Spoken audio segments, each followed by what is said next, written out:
Okay तो hello friends.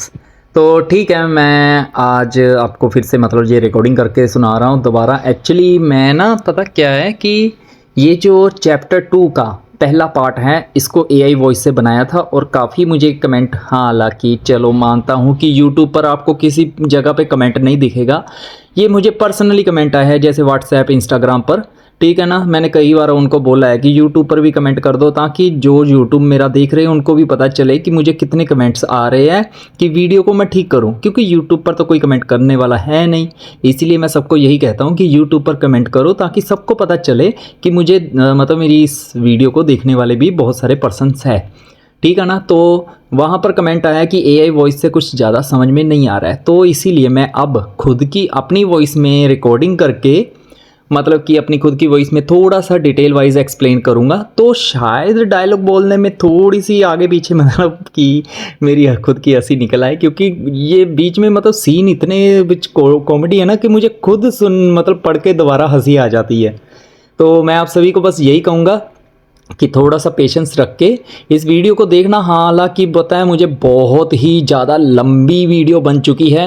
ठीक है, ये वाली वीडियो बहुत ज़्यादा लंबी होगी क्योंकि मैं ज़्यादा एक्सप्लेन में कर रहा हूँ ना, तो एआई में ज़्यादा लंबी नहीं हुई क्योंकि वो तो सिर्फ सीधा सीधा रोबोटिक टोन में सीधा सीधा डायरेक्टली बोल रहा था।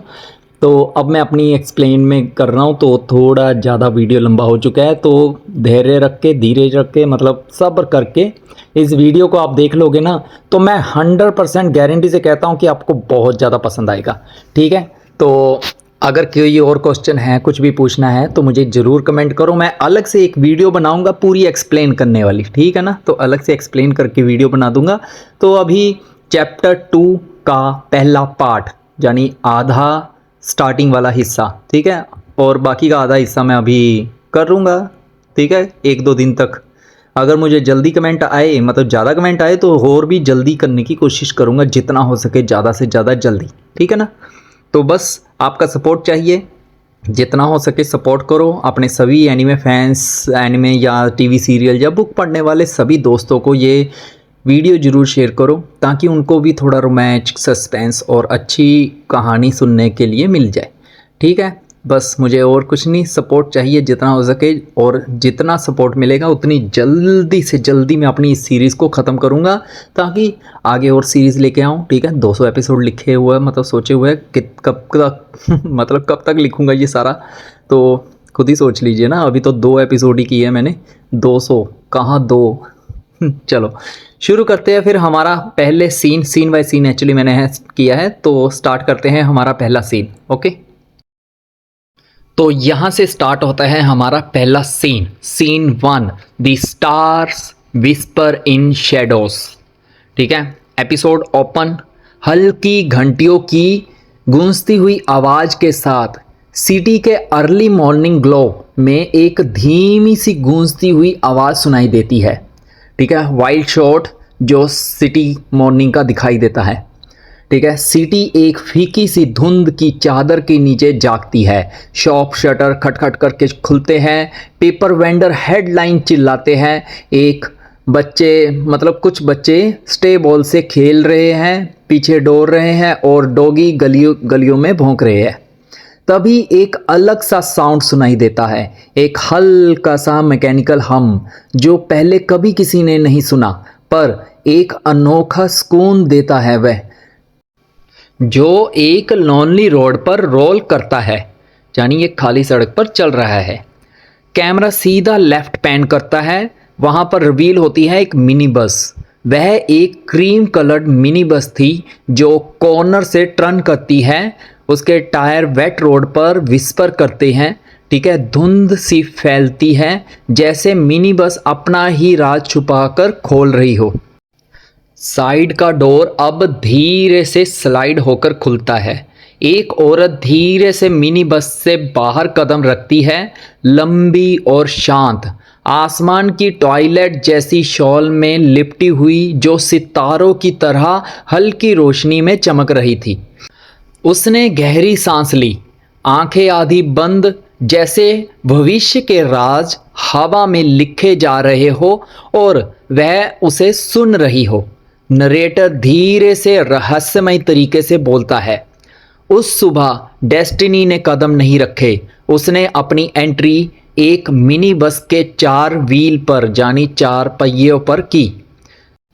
अब जूम इन करता है कैमरा, वह हिलते रोशनी में हिलते हुए साइन बोर्ड पर पेंटेड लेटर में सनलाइट को पकड़ते हुए वह साइन बोर्ड पर लिखा है, madam Salina, reader of star and faith. Madam Salina हल्की सी मुस्कान देती है, रेशमी कपड़े को धीरे धीरे अनफोल्ड करती है और उस पर अपना क्रिस्टल स्पेयर रखती है। कुछ ही मिनटों में आसपास के लोग इकट्ठा होकर भीड़ बना लेते हैं। भीड़ से एक आदमी बोलता है, ये वही फेमस एस्ट्रोलॉजर है जिसके बारे में सब बात कर रहे हैं। तभी भीड़ से एक औरत बोलती है, ये वही फेमस एस्ट्रोलॉजर है, क्योंकि मैंने सुना था कि इसने चीफ मिनिस्टर के जीतने की भविष्यवाणी की थी, जो सच हो गई थी। अब भीड़ बढ़ने लगी थी। धीरे धीरे सब लोगों की हथेलियों पर लकीरें पड़ी जा रही है। गलियों में उम्मीद की गूंज फैलती है और भीड़ की सांसें हवा को भारी कर देती है। कैमरा धीरे धीरे ऊपर उठता है। भीड़ की कतार ब्लॉक के एंड तक बढ़ती चली जाती है।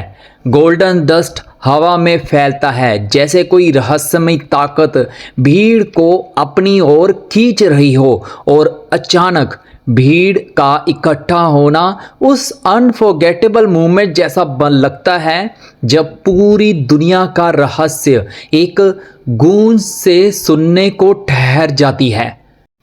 अब शाम का सीन सामने आता है। आसमान धीरे धीरे सुनहरे रंग में ढलता है। स्ट्रीट लाइट एक एक करके जगमगाने लगते हैं।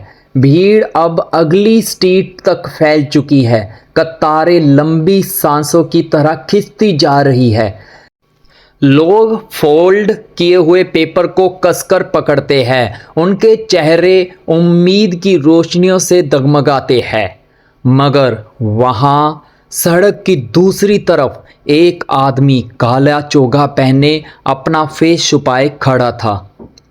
उसकी आंखें हल्की लाल चमक छोड़ती है। स्ट्रीट लाइट उस चमक को और तेज कर देती है।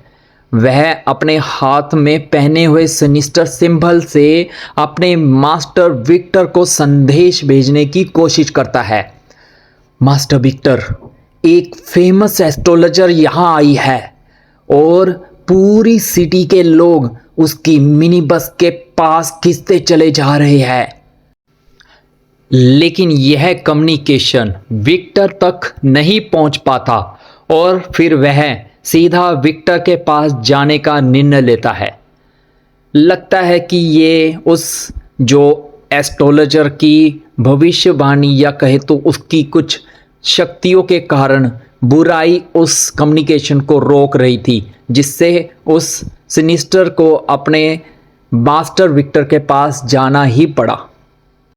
अब सीन यहाँ से चेंज होकर सीधा विक्टर के हिडन गुफा यानी फॉस्टर में जाता है। शाम का यानी रात का समय आ जाता है। लाइटनिंग क्लाउड फटते हैं एक सुनसान हिल के ऊपर, जैसे आसमान खुद चीख रहा हो। कैमरा धीरे धीरे अंडरग्राउंड में उतरते हुए रॉक और शैडो के बीच से गुजरता है, इकोई चैंट्स के साथ, जब तक एक विशाल चेंबर सामने नहीं आ जाता। यहाँ विक्टर का कल्ट एक खाली थ्रोन के सामने झुका हुआ है। अब विक्टर का एक जासूस काला चोगा पहने हुए अपने घुटनों पर झुककर सिटी के आज की खबर सुनाता है। वही जासूस जो वहां कम्युनिकेशन करने की पहले कोशिश कर रहा था, लेकिन अब विक्टर के पास आकर उसे आज जो शहर में हुई सारी खबर सुनाता है। मास्टर विक्टर, एक एस्ट्रोलॉजर औरत आई है और पूरी सिटी के लोग उसकी मिनी बस के पास खिंचते जा रहे हैं। विक्टर के होठों पर एक पतली सी मुस्कान उभर आती है। विक्टर शांत और भव्य यानी कि सिनिस्टर अंदाज में बोलता है, इंटरेस्टिंग। अब फेथ फॉर्च्यून टेलिंग के जरिए फैल रहा है। तभी बिजली जोर से कड़कड़ाती है और हवा में अंधेरे के आने का एहसास फैल जाता है। अचानक हर टॉर्च बुझ जाती है। हवा में प्रेशर भारी हो जाता है। कैंडल्स हाफते हुए बुझ जाती है। स्टोन फ्लोर की दीवारों से काला धुआं रिसता है जो धीरे धीरे घुमावदार तरीके से ऊपर उड़ता है, जैसे अंधेरा खुद सांस ले रहा है। हार्ट बीट और फुसफुसाहट की आवाज एक साथ गूंजती है, जैसे अंधेरा खुद कुछ कह रहा हो। स्मोक धीरे धीरे गाढ़ा होकर एक लंबा फिगर बना लेता है। आधा इंसान, आधी परछाई, और उसके दो क्रिम्सन आइस अंधेरे में जल उठती है। अब डार्कनेस इकोइंग आवाज में, गूंजती हुई आवाज में बोलता है, वेरी गुड, अब इस खबर का फायदा उठाओ। अब अपना अगला डीमन लोगों के बीच भेजो, एस्ट्रोलॉजर जानी ज्योतिषी के नकली रूप में। उसके लिए सीकर ऑफ फेथ का एक एस्ट्रोलॉजर घर बनाओ। फिर हमारा डीमन लोगों को अपने फॉल्स वर्ड यानी कि झूठे शब्दों में मैनिपुलेट करे के लोगों के जरिए केओस फैलाएगा। मासूम लोगों के केओस से वह वॉरियर अब कुछ नहीं कर पाएगा। इससे हमारा डीमन मैनिपुलेट किए हुए लोगों की ची ऊर्जा आसानी से निकाल पाएगा और उसकी शक्ति से डीमन वॉरियर को खत्म कर देगा। विक्टर अब धीरे धीरे घुटनों पर झुकता है। ब्लैक मिस्ट उसके चारों ओर नाग की तरह लिपटी फुसफुसराती है।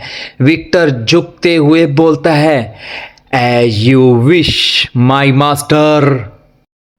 अब ब्लैक मिस्ट में डार्कनेस विक्टर के ऊपर झुकता है, जो विक्टर अपने घुटनों पर बैठा है। डार्कनेस धीरे से विक्टर को बोलता है, आसमान में चमकते हुए स्टार्स, उसको हीरोज कहते हैं विक्टर, मगर मेरी दुनिया में वह स्टार्स बुझ जाते हैं। डार्कनेस मुड़ता है, मरोड़ती हुई मिस्ट थ्रोन में धंसकर गायब हो जाती है। एक पल के लिए सीट खुद गहरी सांस लेती है। चेम्बर की हवा भारी हो जाती है। Cut to black, low bass rumble. अब यहाँ पर सीन एंड होता है। हमारा पहला सीन खत्म हुआ। When hope become a trap, यानी कि उम्मीद अब ट्रैप में फंसने जा रही हो।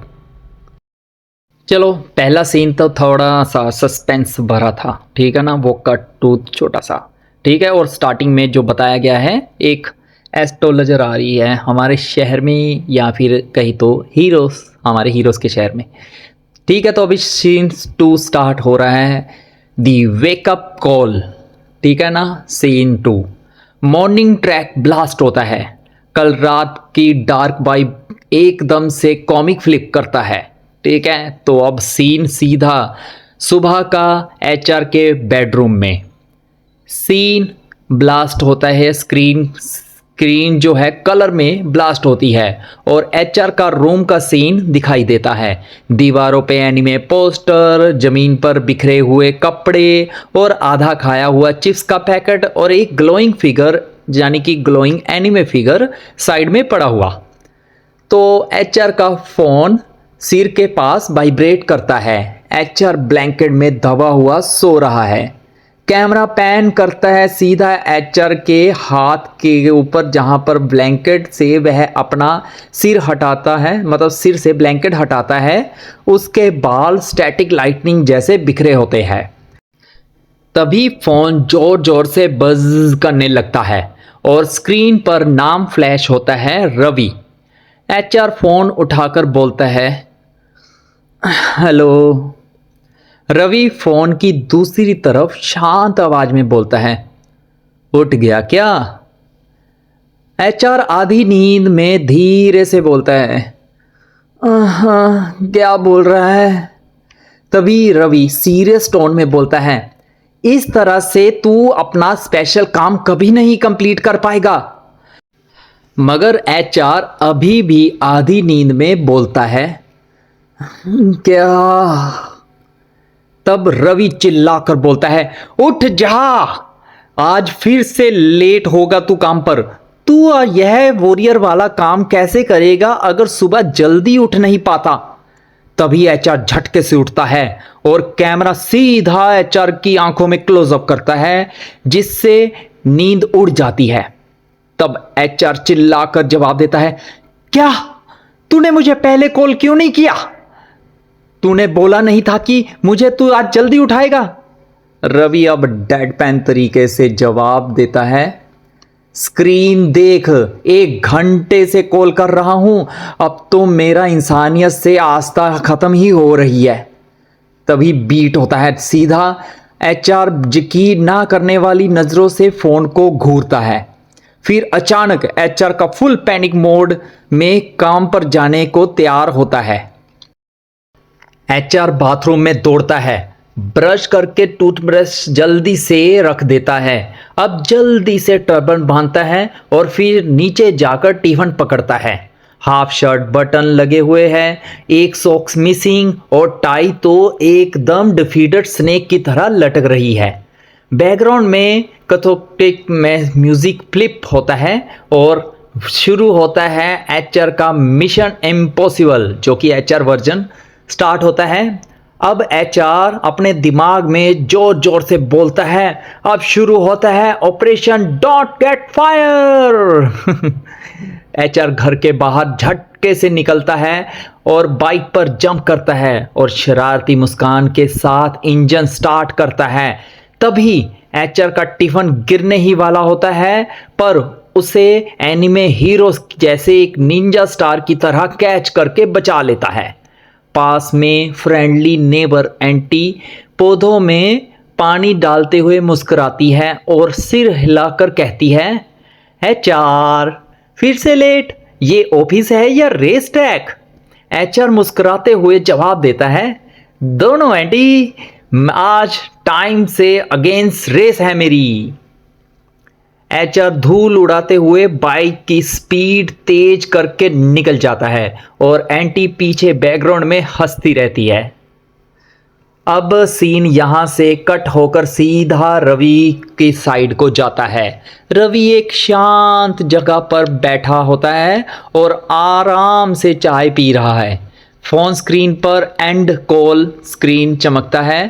तभी रवि गहरी सांस लेकर मटरिंग करता हुआ बोलता है, हाँ, और ये वो है इंसान है जो चुना गया है दुनिया बचाने के लिए।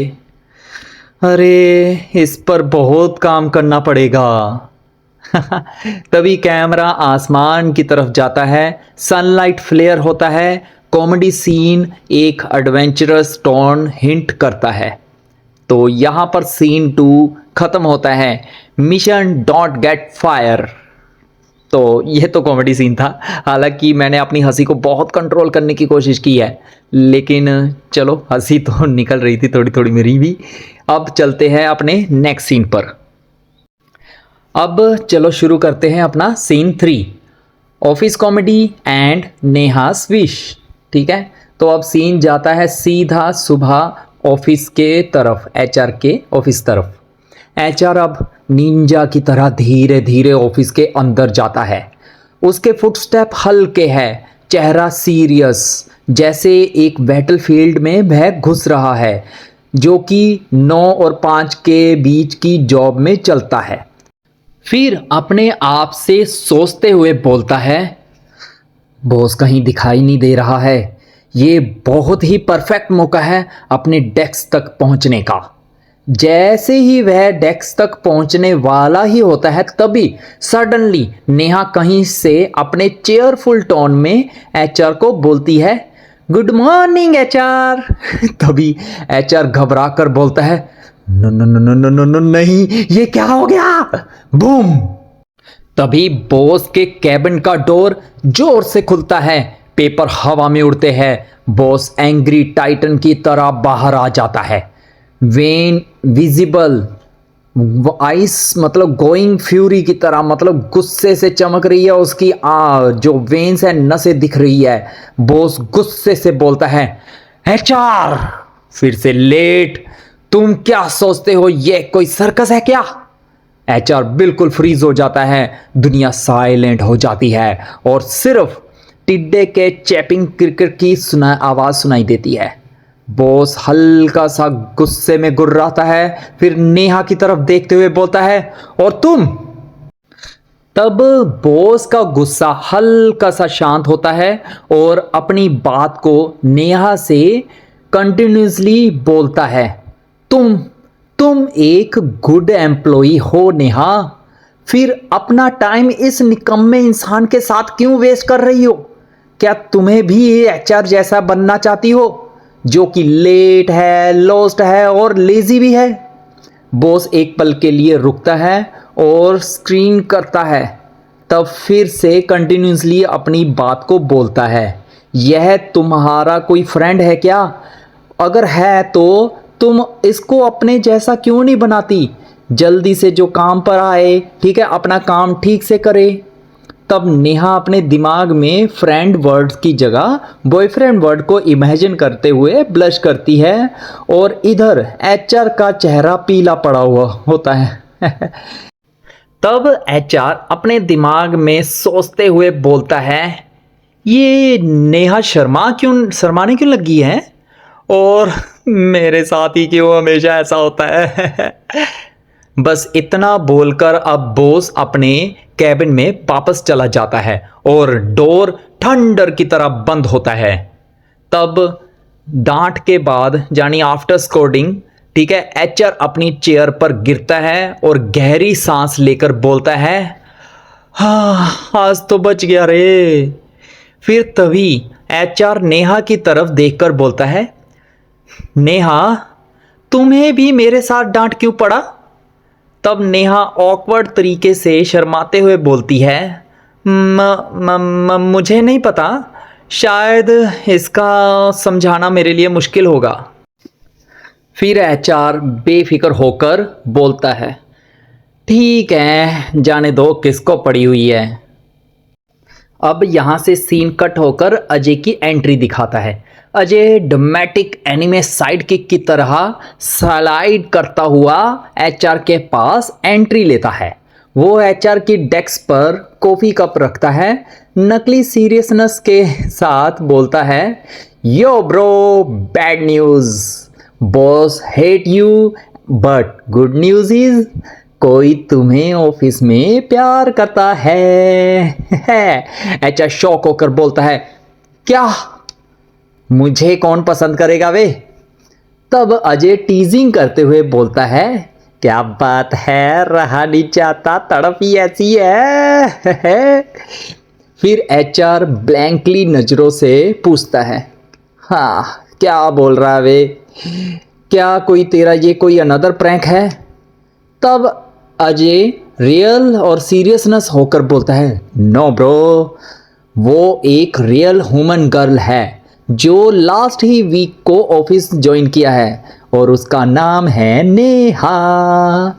एचआर फिर से ब्लैंक स्टेयर करता है और दिमाग में सिर्फ सुबह की डांट ही घूमती है जो एचआर को तब एचआर सोचते हुए बोलता है, मुझे कोई क्यों पसंद करेगा, मैं लेट आता हूँ, डेली बॉस से डांट खाता हूँ और मंडेज को तो बहुत ही मुश्किल से सरवाइव कर पाता हूँ।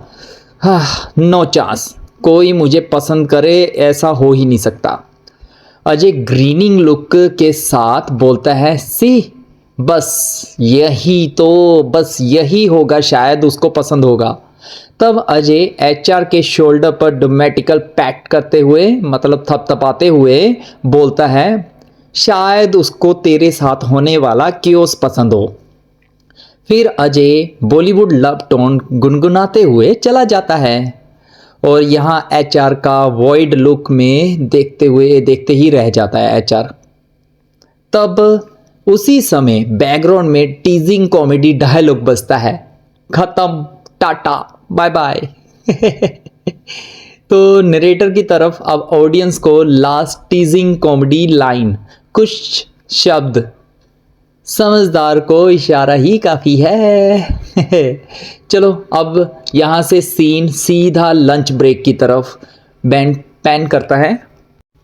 तब क्लॉक का हैंड ड्रामेटिक स्पिन करता है, टिक टिक टिक, फिर सीधा 1 PM पर फ्रीज। कैफेटेरिया बज करता है और फिर जहाँ पर चैटर्स, लाफ्टर और कॉफ़ी मशीन की हम सुनाई देती है। एचआर कॉर्नर में उदास बैठा है, लंच को ऐसे देख रहा है जैसे कोई दुखी रोबोट। उसके कंधे थके हारे झुके हुए हैं। नेहा दूर अकेली बैठी, उसका मतलब फूड अनटच पड़ा हुआ है और वह बार बार चोरी चोरी एचआर की तरफ अपनी नजरें डालती है। एचआर अब बेंडिंग मशीन में जंग लड़ रहा है और बोलता है, क्यों क्यों ऐसा कर रहे हो, हैं? मैंने तुम्हें 10 रुपए दिए थे ना, अब मेरा चिप्स का पैकेट निकालो। अब नेहा हल्की सांस लेकर खुद से बुदबुदाती है, यानी फुसफुसाती है, एचआर इतना बेखबर क्यों है?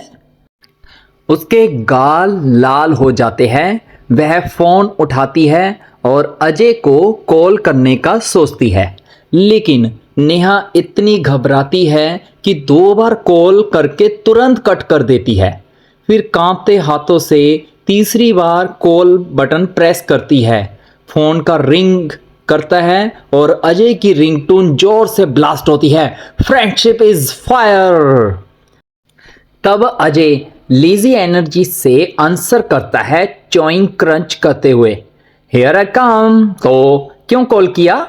नेहा शर्माते हुए बोलती है, एचआर तुम्हारा बेस्ट फ्रेंड है ना अजय, अगर मैं उससे डेट पर बुलाऊं तो क्या वो जाएगा?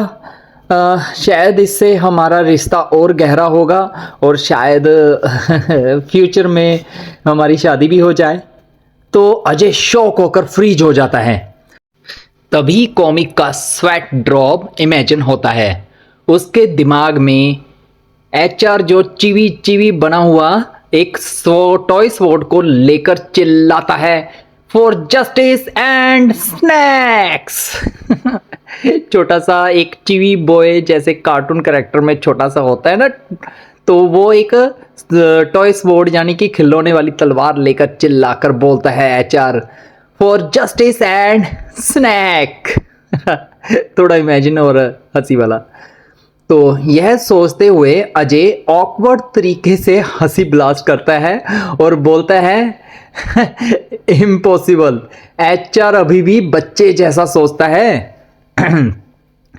तभी नेहा गहरी नजरों से एचआर की तरफ को देखती है, जो अभी भी वेंडिंग मशीन को ड्रामेटिकली हिलाते हुए चिल्ला रहा है, कम ऑन, मेरा चिप्स दे दो, अब तो दे दो। तो वापस नेहा की तरफ अब सीन जाता है। उसकी स्माइल धीरे धीरे फेड होती है, आइस नीचे को झुक जाती है। कैफेटेरिया का शोर धीरे धीरे गायब हो जाता है और सिर्फ हार्ट बीट सुनाई देती है, ढम ढम ढम। तभी अजय का टोन सॉफ्ट हो जाता है और सॉफ्ट टोन में अजय बोलता है, मुझे माफ़ करना नेहा, अगर तुम सीधा जाकर पूछो तो शायद नॉर्मली वो हाँ कह दे। तो नेहा हिचकिचाते हुए मतलब हिचकिचाते हुए बोलती है, धीरे से मतलब बोलती है, तो मैं क्या उससे पूछूं सीधा जाके? तो अजय पैनिक होकर जल्दी से बोलता है, अरे नहीं, मेरा मतलब था कि अगर तुम सीधा जाकर उसे पूछो तो वो बच्चों की तरह हाँ बोल देगा और उसकी हाँ को वो शायद डेट भी ना समझे। तो मेरा सजेशन ये है कि तुम एक एस्ट्रोलॉजर हाउस में मतलब एक एस्ट्रोलॉजर से पूछो जाकर, ठीक है? हालांकि एक नया एस्ट्रोलॉजर हाउस खुला है और लोग कहते हैं कि वहाँ का एस्ट्रोलॉजर बहुत ही ब्राइट फ्यूचर बताता है। तुम वहाँ जाओ और अपना फ्यूचर पूछ कर देखो, शायद कुछ काम बन जाए। अब सीन यहाँ से सीधा शाम के समय में ट्रांसफ़र हो जाता है। ऑफिस खाली हो जाता है। एचआर जा चुका था या जाने वाला है उसको पता नहीं नेहा को। नेहा क्वाइटली अपना बैग पैक करती है और बाहर निकल आती है। अब सिटी साउंड्स, कार की आवाज़, इवनिंग विंड, हल्का सा झोंका और टेम्पल की घंटियाँ फेंटली बजते हुए नेहा स्ट्रीट पर चली जा रही थी, अपना पर्स को टाइटली पकड़े हुए। नरेटर लो टोन में बोलता है, छोटी छोटी उम्मीदों का सूरज ढल जाता है और गहरे अंधेरे का नाइटमेयर आता है। नेहा ग्लोइंग बोर्ड के सामने रुकती है जहां लिखा है future by faith, the bright future house. वो उस बोर्ड को घूरती है और उसके चेहरे पर होपफुल की स्माइल आता है। वो ग्लास डोर को पुश करती है और कूल मिस्ट उसके चेहरे को छू जाता है। लाइट फ्लिकर करता है और चैंटिंग इकोइंग करता है।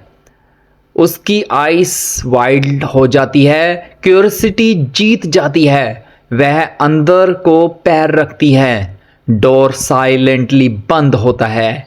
अब नरेटर गंभीर आवाज में बोलता है, और उस कदम के साथ किस्मत बदलनी शुरू हुई। जहां पर अब fade to black, dark energy softly हम करती है और यहाँ पर हमारा सीन 3 एंड होता है। When hope walk into darkness, यानी कि जब उम्मीद डार्कनेस की तरफ चलती जा रही है। तो ये सीन भी थोड़ा सा कॉमेडी और फिर थोड़ा सा सस्पेंस पे जाकर ख़त्म होता है। तो अब चलते हैं हमारे अगले सीन पर। तो अब शुरू करते हैं अपना अगला सीन, जो कि है सीन 4, द रियल एस्ट्रोलॉजर। ठीक है, इवनिंग शहर पर ऐसे घुली हुई थी जैसे वाटर कलर। सड़क सुनहरी चमक से धीरे धीरे बैंगनी रंग में बदल रही थी। दूर कहीं मंदिर की घंटियां ट्रैफिक लाइट की हम के नीचे गूंज रही थी। नेहा ने अपने ऑफिस 1 घंटा पहले ही छोड़ दिया था। वो भीड़ में चलते हुए न्यू एस्ट्रोलॉजर हाउस तक पहुंचती। उसकी नज़रें उस ग्लोइंग साइन पर टिक गई, future by faith, the bright future house. वो कुछ पल के लिए वहां खड़ी, उसके चेहरे पर हल्की सी नर्वसनेस और होपफुल स्माइल एक साथ दोनों चमक रही थी। फिर उसने ग्लास डोर को पुश किया और डोर ने उसे सॉफ्ट लाइट और हल्की मिस्ट में निगल लिया।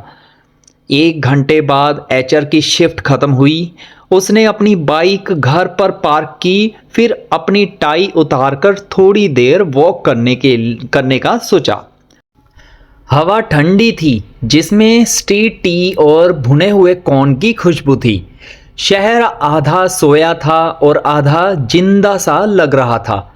कॉर्नर पर वह मुड़ा, उसकी नज़र सीधा मैडम सेलिना की क्रीम कलर्ड मिनी बस पर पड़ी और उस बस का बोर्ड शाम की हवा में हिल रहा था और इवनिंग लाइट में चमकते हुए नाच रहा था। तभी एचआर आगे बढ़ने ही वाला था कि मैडम सेलिना की कॉम और इकोइंग वॉइस आई। मैडम सेलिना एचआर को अचानक रोकते हुए बोली, तुम रुको जरा नौजवान। एचआर फ्रीज हो गया। डोरबे पर खड़ी औरत की आंखें आधी बंद थी। उसकी उंगलियां हवा में अदृश्य तारों को ट्रेस कर रही थी। उसकी आवाज गहरी हो गई, डिस्टेंस लेयर्ड, जैसे 2 आत्माएं एक साथ बोल रही हो। मैडम सेलिना अब ट्रांस आवाज में बोलती है, तुम्हारा फ्यूचर रोशनी और अंधेरे के बीच चल रहा है, जैसे यिंग और यांग। एक बड़ी चुनौती तुम्हारा इंतजार कर रही है, जो कई लोगों की किस्मत तय करेगी। तुम्हें सच्चा प्यार मिलेगा, लेकिन उस प्यार को संभालने के लिए तुम्हें धधकती हुई आग में चलना पड़ेगा। हवा हल्की उठी और धूल ग्लोइंग एम्बर में बदल गई। एटमॉस्फेयर अनसीन एनर्जी की तरह शिमर करने लगा, फिर साइलेंट। अब मैडम सेलिना की आंखें स्ट्रेंज ग्लो में धीरे धीरे फेड होती है। वह ब्लिंक करती है और नॉर्मल और जेंटल टोन में लौटते हुए सॉफ्टली बोलती है, ओह ओह बेटा, क्या तुम अपना फ्यूचर जानने आए हो? एचर थोड़ा सा घबराया और मन में ही सोचकर बोलता है, ये अभी क्या हुआ था? फिर ऑकवर्ड तरीके से स्माइल करते हुए बोलता है, मैडम जी, आप तो बहुत ही फेमस एस्ट्रोलॉजर हो, सही कहा ना? तो फिर यहाँ आपके मिनी बस के सामने अब लॉक क्यों नहीं है? मैडम सेलिना ने अपना शॉल एडजस्ट किया और जब उसने आह भरी तो उसकी कलाई पर मौजूद मोतियों से हल्की सी झनकार सुनाई दी।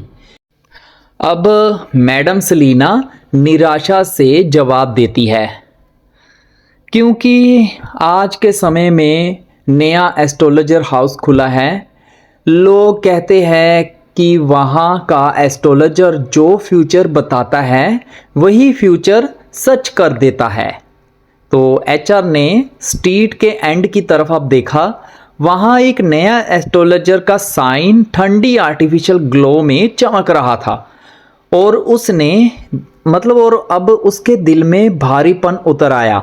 तब एचआर ने बोला, मुझे अंदर से बुरा लग रहा है मैडम जी, तो अब आप क्या करोगी? तब मैडम सेलिना बोली, इस दुनिया में लोगों को हमेशा कुछ नया चाहिए, मगर बिना सोचे कि वह उसके लिए सही है या नहीं। तो एचआर सॉफ्टली चकल करते हुए, हल्का सा हंसते हुए, अपना हाथ आगे बढ़ाते हुए बोलता है, हाँ मैं जानता हूँ मैडम जी, आप मेरा हाथ क्यों नहीं देखती? आप मेरा हाथ देखकर मुझे फ्यूचर बता सकती है। तो मैडम सेलिना मुस्कुराई, आंखों में माँ जैसा दुलार, और जैसे ही एचआर का हाथ धीरे से पकड़कर अब मैडम सेलिना बोलती है, थैंक यू बेटा, मैं देख रही हूँ कि तुम्हारे फ्यूचर में एक लड़की है जो तुम्हें पसंद करती है, वह हमेशा तुम्हें देखती रहती है। तो अब एचआर स्माइल करते हुए बोलता है, सच में? थैंक यू मैडम, अब मैं चलता हूँ, ठीक है, बाय।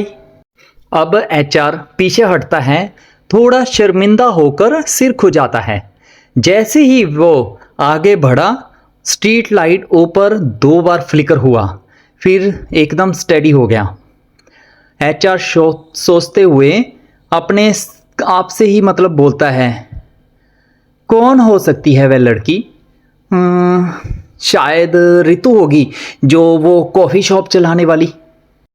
यह सोचते ही एचआर शांत सड़क पर आगे बढ़ गया। पीछे मिनी बस की टॉल ग्लो धीरे धीरे डिम हो गई और ईवल सी मिस्ट हवा अजीब ही तरह से उसी दिशा में जाने लगी जहां नेहा गई थी। और यहाँ पर अब ख़त्म होता है हमारा scene 4, when fate whisper twice, यानी कि किस्मत 2 बार दस्तक देकर कुछ कहना चाहती हो। ओके, तो अब स्टार्ट करते हैं हम अपना सीन 5, कॉफ़ी, केओस और कॉन्सिडेंस। ठीक है, तो यहाँ पर शाम का शहर एक गर्म सनसेट पेंटिंग जैसे चमक रहा था। ग्लास डोर पर रोशनी झिलमिला रही थी और रोस्टेड बीन की खुशबू पूरी स्ट्रीट को आराम में लपेट रही थी। एचआर ने अपना हाथ पॉकेट में डालकर गुनगुनाते हुए आराम से चलता है, तभी वो रुका रितुस ब्रूस कॉर्नर के सामने। उसका अनऑफिशियल दूसरा घर। साइन बोर्ड हल्का सा फ्लिकर हुआ, रितुस कैफ़े, और अंदर से रितु की फेंटली हंसी गूंजती हुई सुनाई देती है। जैसे ही एचआर ने डोर हैंडल को पकड़ा तो अचानक पीछे से रितु बोली, हेलो एचआर, 2 दिन से कहाँ मिसिंग थे तुम? एचआर अचानक चौंक जाता है और घूमकर बोलता है, ओहो हो रितु, तूने तो डरा ही दिया मुझे। रितु स्माइल करते हुए फिर बोलती है, ओहो एचआर, तुम हमेशा बच्चों की तरह क्यों डरते रहते हो? अब बाहर क्यों खड़े हो? चलो अंदर आओ, आज नया कॉफ़ी आया है, उसको टेस्ट कर लो। तो एचआर खुश होकर बोलता है, अरे थैंक यू। अभी कैफ़े डोर खुलते ही बेल सॉफ्टली चाइम हुई। कैरमेल की खुशबू और सॉफ्ट म्यूजिक और रितु की ब्राइट स्माइल ने पूरे स्पेस को भर दिया। एचआर अपनी अनयूजुअल टेबल पर बैठा है, नर्वस दिखाने से बचने की कोशिश करता है। रितु ने स्टीम कप रखा जैसे मिनी स्टॉर्म उठ रहा हो। रितु हल्की सी स्माइल देते हुए बोलती है, तो ये लो, इसे टेस्ट करके बताओ कैसी बनी है ये। एचआर शर्माते हुए बोलता है, बस थोड़ा सा मिल्क मिक्स कर लो, बस मिल्क मिक्स करता हूँ, ठीक है ना। तो रितु फिर कहती है, लाओ दो, मैं हेल्प करती हूँ। वह खुद कप मिक्स करने झुकी। एचआर की आंखें चौड़ी हो गई, दिमाग फ्रीज। स्टीम उसके नीचे एक ट्रांस वेल जैसे उठा, जैसे शर्म के एक्साइटमेंट में हल्का सा पर्दा होता हो। एचआर मन ही मन में खुद से बोलता है, मुझे नर्वस फील हो रही है पर मैं खुश भी हूँ। तभी सॉफ्ट म्यूजिक को काटती हुई रवि की आवाज आई, एचआर तुम्हारा फेस रेड क्यों है? एचआर झटके से चौंका जाता है और कप ऑलमोस्ट गिरते गिरते बचाता है और फिर घबराकर हैरानी में बोलता है, रवि तुम यहाँ क्या कर रहे हो? रवि ग्रीनिंग करते हुए, यानी कि ग्रीनिंग करते हुए बोलता है, ओहो लगता है किसी को प्यार हो रहा है। रितु मन ही मन में हंसते हुए दोनों को देखती है। फिर रितु ने रवि से पूछा, आप कौन? तो रवि एचआर को टीजिंग करते हुए बोलता है, मेरा नाम रवि है, फ्रेंड, मेंटोर और कभी कभार लाइफ सेवर। रितु हंसकर बोलती है, नाइस नेम रवि, हम दोनों का नाम कितना सेम सेम है, सुनाई देता है ना, रवि रितु, क्यूट है ना। तो रवि स्माइल करते हुए बोलता है, ओह यस यस, क्या बात है। एचआर आर्म क्रॉस करके गुस्से से रवि से पूछता है, तुम क्यों आए हो यहाँ? तो रवि बोलता है, तुझे नहीं पता, हमें स्पेशल काम करना है। रितु क्यूरियोसिटी में पूछती है, स्पेशल काम? कैसा स्पेशल काम? क्या मैं हेल्प कर सकती हूँ इसमें? रवि फिर टीजिंग करते हुए बोलता है, यस ऑफ कोर्स। ये बात खत्म होने से पहले ही तुरंत एचआर हवा में ही बात काट देता है, जिससे हवा तक हिल जाती है। फिर एचआर फ्रस्ट्रेट होकर बोला, बिल्कुल नहीं रितु, हमें माफ़ करना, ये काम एक्चुअली सीक्रेट है और सिर्फ सिलेक्टेड लोग ही इसको कर सकते हैं। तुम रवि मेरे साथ चलो, वही स्पेशल काम करना है ना। वो रवि का आर्म पकड़कर डोर की तरफ बढ़ा। रितु हंसते हुए पीछे से बोलती है, अरे एचआर, तुम्हें अपनी कॉफ़ी तो पी ही नहीं। तो एचआर बोलता है, अरे सॉरी, मैं फिर कभी आ जाऊँगा। रितु स्माइल करते हुए फिर बोलती है, ठीक है, मैं वेट करूँगी, क्योंकि मुझे अच्छा लगता है जब तुम्हारा फेस मैं देखती हूँ। तो एचआर ब्लश करते हुए फिर बोलता है, okay thank you. Doorbell jingle होती है और एचआर और रवि दोनों ठंडी रात में बाहर आते हैं। रवि चकल करते हुए हाथ पॉकेट में डालकर चला। एचआर मटरिंग करते हुए पूछता है, तुम क्यों आए? पता नहीं कितना अच्छा टाइम चल रहा था। तो रवि टीजिंग करते हुए जवाब देता है, अच्छा टाइम तेरे लिए होगा, लेकिन मेरे लिए तो हर दिन मिशन है। अब नरेटर, एचआर और रवि के चलते हुए सीन का कैमरा कैफे डोर की तरफ जाता है और डोर धीरे से बंद होता है। कैफे की स्ट्रीट लाइट वार्म और डार्क ठंडी स्ट्रीट में ग्लो करती है। तो यहाँ पर हमारा सीन 5 खत्म होता है, व्हेन लव ब्रूस फेथ इंटरप्टर्स। मतलब कि लव ब्रूस चल रहा है और रवि अपना फेथ लेकर इंटरप्ट करने कर देता है उनको। तो चलो अगले सीन में चलते हैं अब। ओके, तो अब यहाँ से शुरू करते हैं हमारा सीन 6, आई ऑन टॉप। जैसे ही रात ढली, शहर की सड़कें हल्की हल्की गूंज रही थी, पानी के गड्ढों में रोशनी झिलमिला रही थी और स्ट्रीट वेंडर अपने अपने कार्ट समेट रहे थे। एचआर और रवि साथ साथ चल रहे थे। एचआर के दिमाग में अब रितु की हंसी गूंज रही थी। रास्ते में चलते हुए रवि एचआर को याद दिलाता है, एचआर आज तू स्पेशल काम की प्रैक्टिस तो करनी नहीं है मुझे लगता है, तो अब घर जाते समय कहीं पर रुकना मत। एचआर हल्का सा डिस्ट्रैक्ट होकर बोलता है, हाँ ये तूने सही सोचा है तूने। तो रवि मुस्कुराते हुए बोलता है, फाइनली समझ आया, तू अब स्पेशल काम शुरू कर सकता है जब तू टाइम पर घर जाएगा और टाइम पर काम पर। तो एचआर फिर जवाब देता है, हाँ क्यों नहीं। तो दोनों एक शांत गली में मुड़े। जैसे ही स्ट्रीट लाइट नींद की झपकती हुई आंखों जैसे ब्लिंक करती रहती है, तभी रवि एचआर को देखकर पूछता है, हम कहाँ जा रहे हैं एचआर। तो एचआर ने क्यूरियोसिटी में बोला, मुझे ना उस फ्यूचर वाली औरत से ना रितु के बारे में कुछ पूछना है। तो रवि की आईब्रो अपनी उठाता है और मगर चुप रहता है। जब वह उस जगह पर पहुंच जाते हैं जहां पर पहले मैडम सेलिना की मिनी बस खड़ी थी, वहां पहुंचकर एचआर अचानक रुक गया। अब वह जगह एक्चुअली खाली थी। अब ना वैन ना लाइट, बस धूल में हल्की टायर की आउटलाइन थी। अब एचआर चिंतित होकर बोलता है, अरे मैं लेट हो गया, अब क्या करूं, मेरी किस्मत इतनी खराब ही क्यों है। फिर उसने सामने देखा, सड़क के क्रॉस जो नया एस्ट्रोलॉजर हाउस जो खुला है ना, उसको देखकर वह अपने अट्रैक्टिव करने वाली फेंट ग्लो में जो चमक रहा था। अब उस एस्ट्रोलॉजर हाउस के हाफ ओपन डोर से नीली स्मोक अजीब ही तरह से निकल रही थी।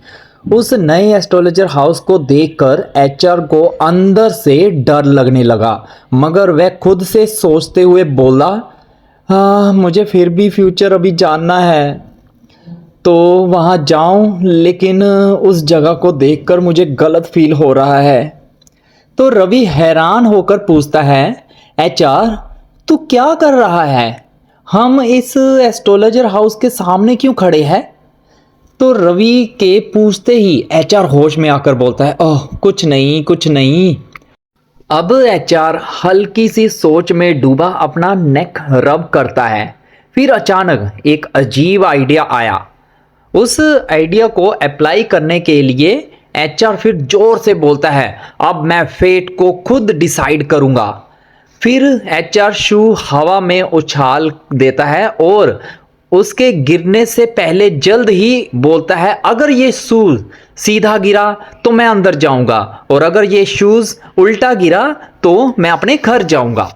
जैसे ही वो शूज अब हवा में फ्लिप करके नीचे को आता है, तभी बौंक किसी के सिर पर जा लगता है। और जब एचआर उसको देखता है कि उसका शूज किसको जा लगा, तो एचआर चौंक गया और अपने ही आप से बोला, ओह नो, ये तो वही लड़की है जिसने मुझे 2 दिन पहले कार से बचाया था। अब नरेटर सॉफ्ट टोन में बोलता है, 2 दिन पहले जब फेथ अपना पहला वॉरियर चुना था, लेकिन दोनों को नहीं पता है था कि उनकी राह फिर से एक अजीब आसमानों के नीचे टकराएगी। जब शूज उस लड़की के सिर पर लगा तो वह लड़की अचानक से मुड़ी। फिर उस अननोन गर्ल ने जब बोला तो उसकी आंखें तेज और आवाज में कॉन्फिडेंस थी, अरे तू आई ऑन टॉप, तू फिर से, अब मुझे पता चल गया है कि तुम्हें सच में दिखाई नहीं देता आई ऑन टॉप। एचआर ने जवाब अपने जबड़े तुरंत कस लिए और चिड़चिड़ेपन में बोला, मुझे इस नाम से मत बुला पागल लड़की। अननोन लड़की अब बनावटी हंसी में अपनी जैकेट को झाड़ते हुए, मतलब जैकेट से डस्ट झाड़ते हुए बोलती है, अरे इससे बहुत दर्द हुआ, तुझे अकल नहीं है क्या? अगर तेरी गर्लफ्रेंड होती तो शायद तुझे लड़कियों से बात करने की तमीज होती। एचआर अपने दांत घिसते हुए बोलता है, मेरा शूज़ देने के लिए थैंक यू। तो एचआर शूज़ को छीनता हुआ हल्का सा गुर्राता है। अननोन गर्ल अब हल्की सी असली तरीके से बाय करती है और हल्की सी स्माइल के साथ क्राउड में कहीं गायब हो जाती है। स्ट्रीट लाइट ऊपर फ्लिकर करता है और एचआर मटरिंग करते हुए बोलता है, उस लड़की ने मेरा सारा मूड खराब कर दिया। रवि हंसकर बोलता है, तुम्हें यकीन है पक्का कि उसने और कुछ तो नहीं चालू कर दिया? एचआर गुस्से में बोलता है, शट अप। दोनों चलते रहते हैं। हवा में हल्की सी बारिश की गंध थी। दूर कहीं थंडर रोल करता है। अचानक एक फेमिलियर सी आवाज़ सुनाई देती है जो एचआर की मोम की थी। हे एचआर।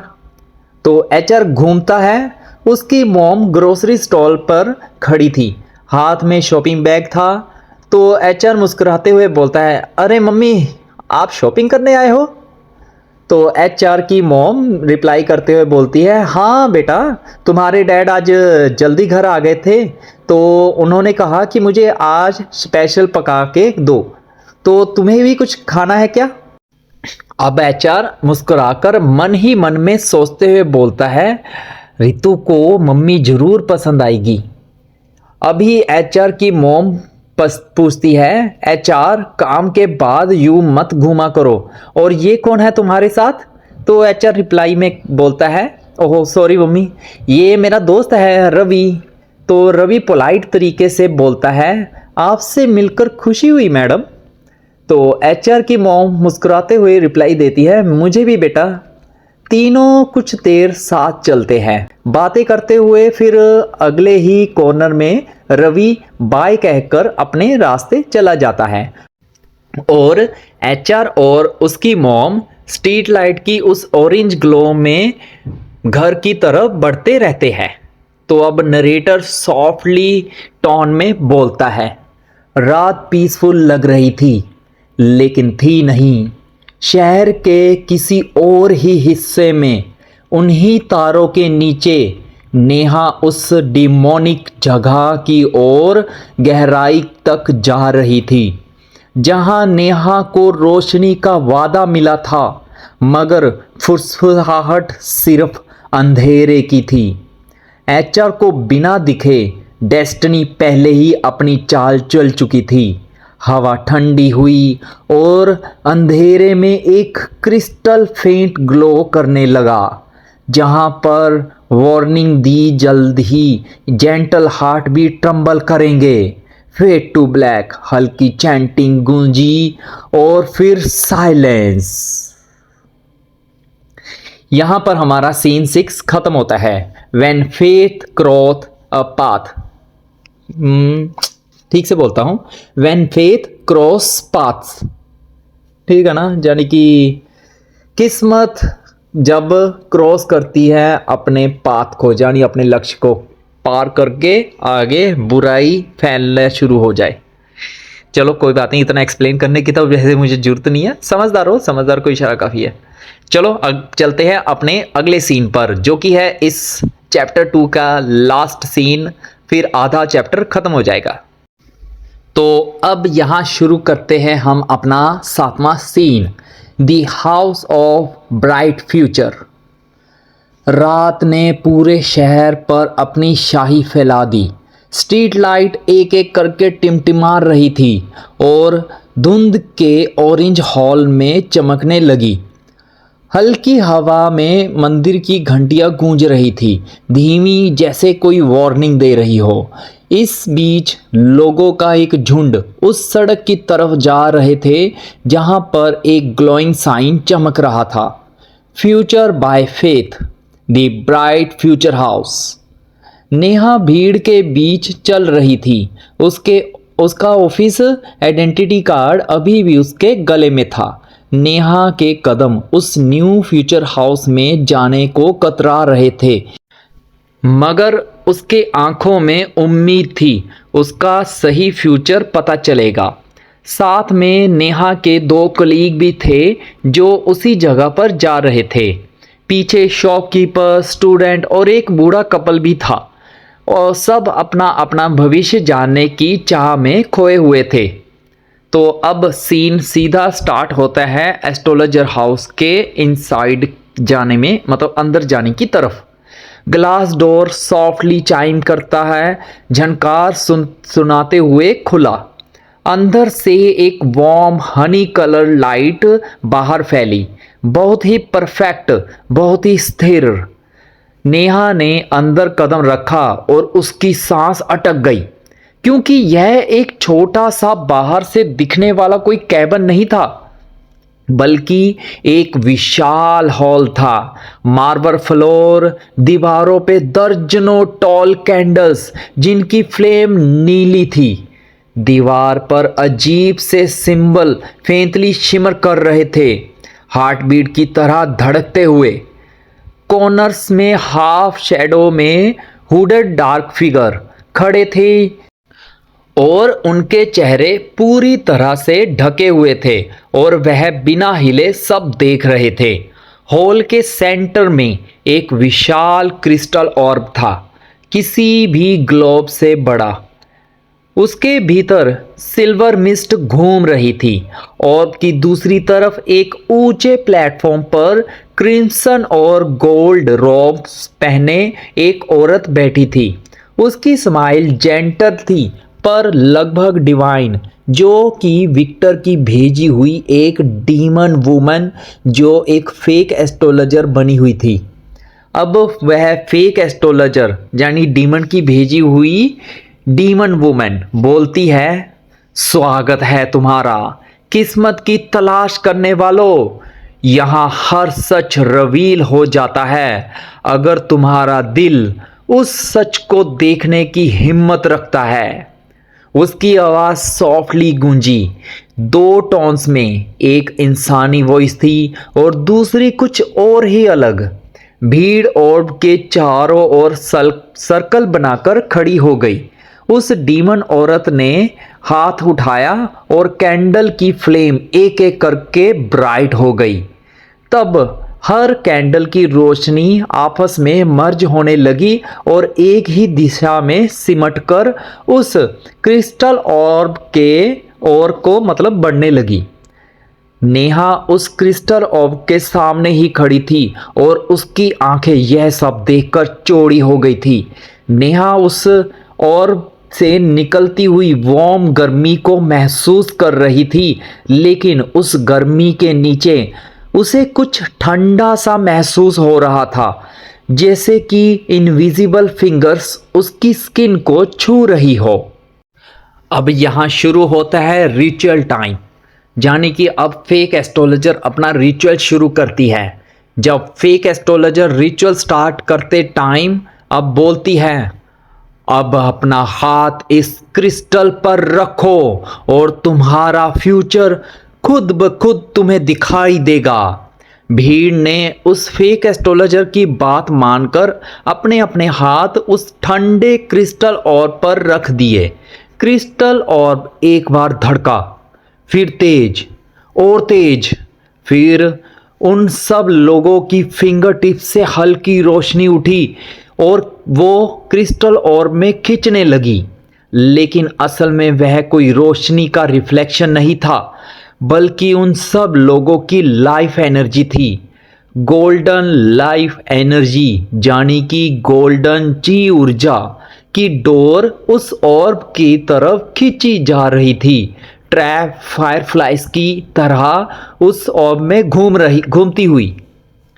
डीमन की आंखों की पुतलियों के नीचे लाल चमक दिखाई दी।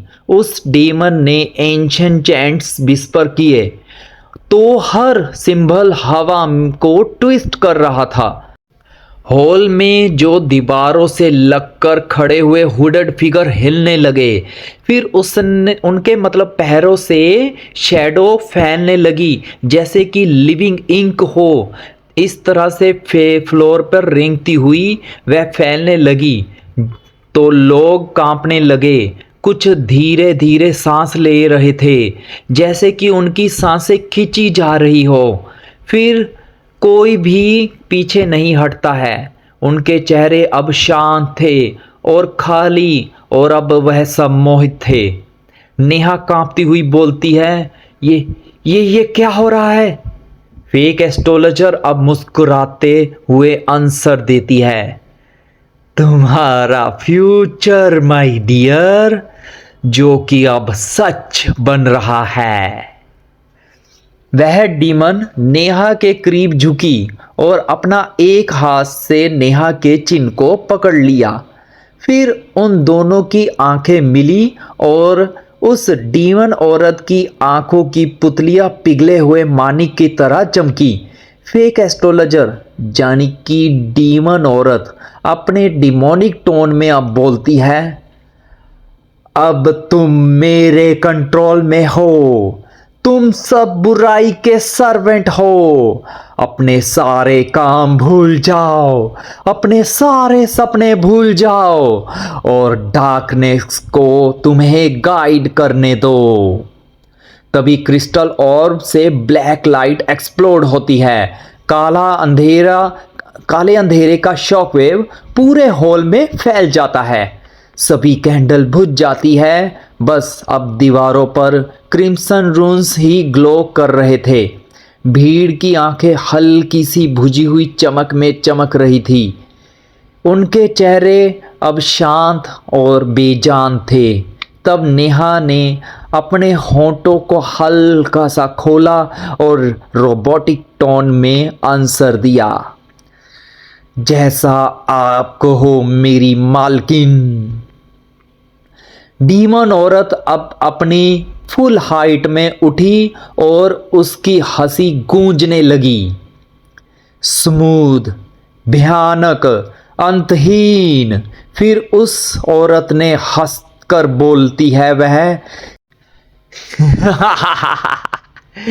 जल्द ही ईवल इस दुनिया में फैलेगा और लोग इसको किस्मत कहेंगे। अब सीन आउटसाइड दी हाउस को ट्रांसफर होता है।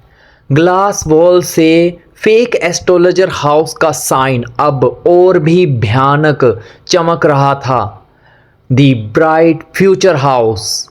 मगर एक पल के लिए लेटर फ्लिकर हुए और ट्विस्ट होकर बन गए, दी डार्क फ्यूचर राइजेस। बाहर कोहरा और भी घना हो गया और सारी रोशनियों को निगल गया। दूर कहीं चर्च बेल की आवाज बदलकर एक धीमी डरावनी हॉन्टिंग गूंज में बदल गई। अब नरेटर भयानक और धीमी आवाज में बोलता है, रात शांत लग रही थी पर ऐसा नहीं था, क्योंकि उसी आसमान के नीचे रोशनी धीरे धीरे घुलने लगी थी और उस हाउस ऑफ फ्यूचर में किस्मत खुद फिर से लिखी जा रही थी। Fade to black. अब बस अंधेरे में नेहा की मतलब हल्की सी वॉइस गूंजती है जो बस एक ही शब्द को दोहरा रही है, डेस्टिनी नी। हाँ ओके, तो यहाँ पर हमारा चैप्टर 2 का पहला पार्ट ख़त्म होता है जिसका टाइटल है द डीमन एस्ट्रोलॉजर। तो अब देखना यह है कि उस डीमन की क्या इरादे हैं जो उस भूले भटके इंसानों को और नेहा के फ्यूचर में क्या लिखता है वो। और फिर देखते हैं कि अब एचआर को ये पता चलेगा कि उसकी दोस्त जो उसके काम पर काम कर रही है नेहा, उस फेक एस्ट्रोलॉजर में गई है। तो देखते हैं शायद दूसरे पार्ट में पता चले कि कोई दूसरा वॉरियर भी आ रहा है या नहीं, और वो अननोन गर्ल का अभी भी पता नहीं चला। तो अब देखना ये भी है कि मिस्टीरियस गर्ल क्या दूसरे पार्ट में आएगी, क्योंकि यहाँ पर तो हमें मिस्टीरियस गर्ल का भी कुछ भी पता नहीं चला। तो काफ़ी सस्पेंस है, तो देखते हैं अगले पार्ट में होता है क्या। ठीक है, तो मिलते हैं अब अगले पार्ट में। हालांकि मुझे पता है ये भी कुछ ज़्यादा लंबी वीडियो बन चुकी है, लेकिन अगर आपको पसंद आई है तो मुझे कमेंट ज़रूर करना, और अगर फिर भी कुछ कमी रह गई है जहाँ फिर मैंने बोलने में फिर से कुछ गड़बड़ कर दी है या फिर से ठीक से नहीं बोल पाया, तब भी मुझे कमेंट करके ज़रूर बताइए। लेकिन अगर कुछ भी समझ में नहीं आया है तब भी बहुत ज़रूरी है कि मुझे कमेंट करके बताओ, ताकि मैं आपको एक्सप्लेन करूँ कि स्टोरी में क्या चल रहा है, कि आप मतलब कंफ्यूज होके मत रहिए। ठीक है ना। तो इस स्टोरी को अगर आप ठीक से देखोगे सुनोगे तभी आपको पता चलेगा कि क्या लिखा है, क्या मैंने सुनाया है। तो कम से कम मुझे एक्सप्लेन करने का मौका दीजिए। ठीक है, मुझे बताइए कहाँ पर क्या कमी थी। पूरी स्टोरी को देखिए। अगर आपको ये पसंद आती है तो अपने सभी दोस्त जो भी एनीमे देखते हैं, बुक पढ़ते हैं, ठीक है, या कॉमिक बुक सीरीज़ या कुछ भी देखते हैं, वेब सीरीज़ वगैरह, तो उनको भी दिखाइए। क्योंकि ये सिर्फ एक एनीमे कॉमिक की तरह ही हम नहीं देख सकते, इसको एक इंटरेस्टिंग स्टोरी की तरह भी देख सकते हैं। ज़रूरी नहीं है कि भाई हमें एनीमे स्टोरी से समझ के देखना है। जो भी सीरीज़ भी देखता है, 2-2 मिनट की आजकल सीरीज़ बहुत सारे चल रहे हैं, उस हिसाब से भी देख सकते हो। ठीक है, पर मैं तो एनीमे के हिसाब से बनाया है। तो मुझे ज़रूर कमेंट करके बताओ, क्योंकि आपके कमेंट ही मुझे आंसर देते हैं, आगे प्रेरणा देते हैं, और मुझे मोटिवेट करते हैं कि मैं जल्द से जल्द अपनी इस कॉमिक बुक के 13 चैप्टर यानी पहले सीज़न पूरा कंप्लीटली अपलोड कर दूं। तो चलो आज के लिए फ़िलहाल इतना ही। मिलते हैं हम अपनी अगली वीडियो पर।